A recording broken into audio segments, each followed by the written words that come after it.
According to the Department of Homeland Security, there are 484,072 new legal entries into the U.S. this year. This number doesn't include illegal immigrants, however. Statistics estimate around 11.5 million illegal immigrants live in the United States today. People have many reasons for migrating into the United States. America offers many opportunities enticing foreigners to migrate, giving rise in controversy in the public. For my three inherent issues, I will face the three main problems: work-based immigration, family-based immigration, and illegal immigration. My first inherent issue is discussing work-based immigration. Job vacancies and skills gaps can be filled by the immigrants that come into America because they are willing to work for less pay than Americans, because Americans will not work for less than what minimum wage would be. For my second inherent issue, I'm going to be discussing family-based immigration. Whenever families come over, they typically will create businesses, creating job openings for even Americans or other immigrants that are going to come into America.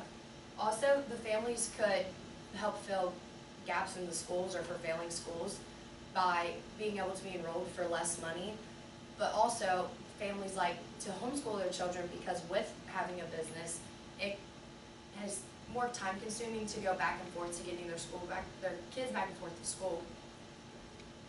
For my third and final inherent issue, I'm going to discuss probably the most important one: illegal immigration. Despite our knowledge, little do we know that 25% of the immigrants in America are illegal, but 40% of those illegal immigrants have expired visas, meaning that at one time they were legal. Jonathan Jansen says, "How would you feel if after traveling hundreds of miles, risking your life, and leaving everyone behind, you finally made it to a new country with a multitude of promises ahead? How would you feel if you were then forced to leave that country?" Some people think that you should have just came here and been sure that you weren't going to be forced to go back. But for some people, money is a huge cost, and that's why they come illegally. Delia Fahmy says, "It's all about the money. People that make a lot of money feel like it is just costing the government too much money because we have to pay for them to be here. But the real question is, are they actually costing us money, or are they helping job growth, and are they helping economic growth?" The Federation for American Immigration Reform, otherwise known as FAIR, says the answer is clear. Illegal aliens cost U.S. taxpayers over $100 billion per year. Jack Martin believes that undocumented workers leave taxpayers a fat bill because government spends money on them.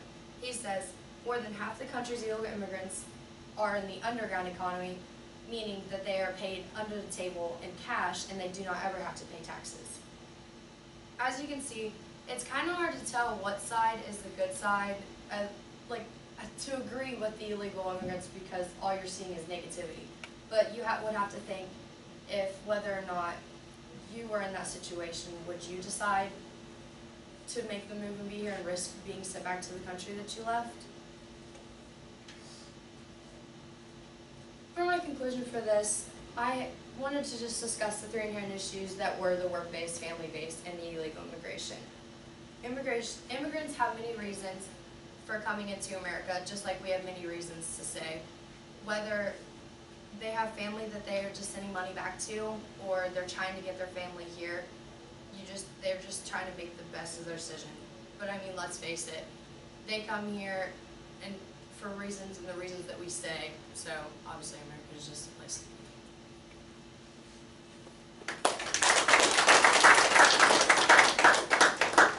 I didn't even stay at the podium for Q&A. Sorry. You okay? Questions?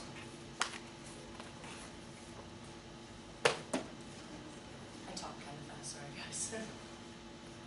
You mentioned something about visas. Do you know why? So people apply for visas and get into our country, and then you say that they expire. Do you know why these immigrants don't renew their visas? Are they just a way for them to get here, then stay here? Did you find any information about that? I kind of looked into it. I'm not too sure. I know that there's a certain amount, like how long you can have your visa, but I know that's the struggle with it, because it is so expensive and you have to go through so much.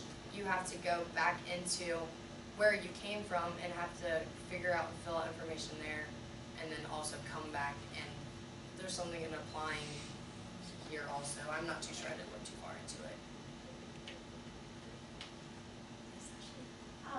You said something about how they cost our taxpayers' money? Is it because they're on our welfare systems? Is it because they're not paying taxes? How does it affect the taxpayers in America? It's because of them working through the companies that are paying them under the table. That money has to go somewhere. So that's just raising our taxes, and so we're basically paying for them and paying their taxes that they aren't paying.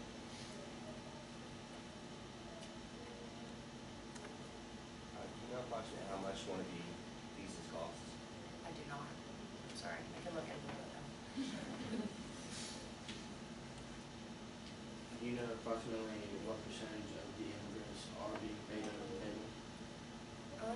No, actually, I think it did say on one of the sites that I read, but I didn't pay attention to that number. I apologize. All right, good job.